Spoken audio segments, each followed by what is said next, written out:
Welcome back to the channel, everybody. Just want to have a short talk today about something that a lot of people have seen on the mainstream news, and maybe a few haven't. But it has to do with the leader of the Conservative Party, Pierre Poilievre, taking a detour, stopping, whatever it was, to meet with some carbon tax protesters on the side of a highway. These people had been parked out on this camp here for quite a number of days. I don't have the number of days right off the top of my head, but apparently it's been quite some time that they have been parked here protesting the carbon tax. And he wanted to stop and get a feel for what their message is, and let them know that they're being heard by him and his party. I guess there was some uncomfortable moments. They asked him to pose in front of an F. Trudeau flag, and he declined to pose in front of that flag. Obviously, he felt it was not a good optics in that for him to do. I think a lot of people would have approved of him doing it, but a lot of people wouldn't have. He made the decision not to. Probably the better decision. But anyways, there's been a lot of head shaking and whatnot in the news from the political commentators and the journalists and whatnot about this as a bad move on his part, and he shouldn't be involved in even being seen speaking to these what did they call them again? Extremists, they were referred to as.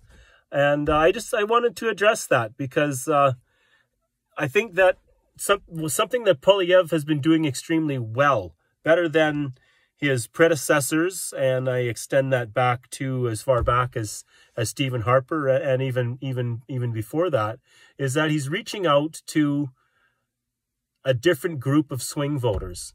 Now, a lot of people expect the leader of the Conservative Party to reach out to these so-called centrist swing voters that they think they're going to swing from the Liberal Party over to the Conservative Party, when what they should have been doing is they should have been trying to get the other swing voters, which are the ones that go, I not say further to the right, but there's a fairly large group of Canadians that don't vote in this country. I think somewhere around 30%. And they're a very misunderstood and marginalized group. Nobody reaches out to them. Nobody cares about what they have to say. Nobody knows why they don't want to vote. A lot of these people may have some conservative views, but they don't feel that the Conservative Party speaks to them and to their values.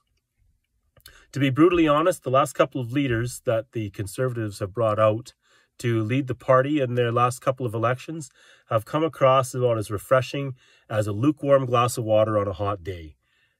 Andrew Scheer and Erin O'Toole had about zero charisma and did everything they could to be as non-confrontational and to take as middle of a road stance as possible, and or else not stand for anything.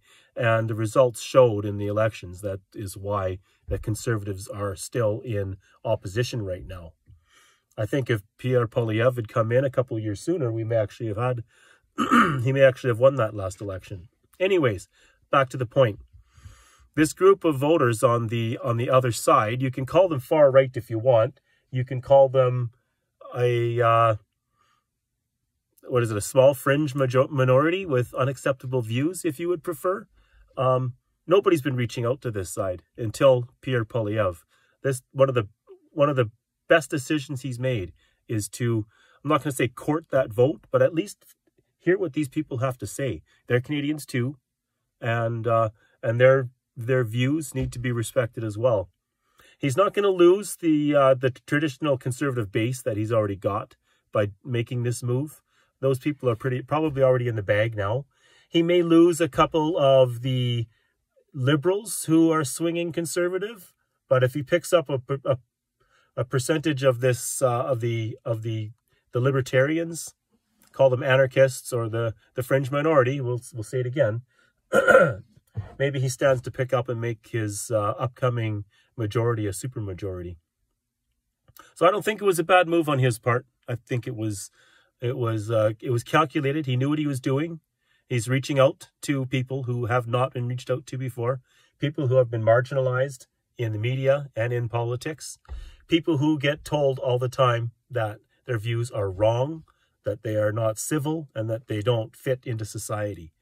And I think it's time that people stop feeling that way about this, about the fringe minority here in Canada, and realize that it's a lot bigger than you think. You see those F. Trudeau signs, stickers, and flags all over the place.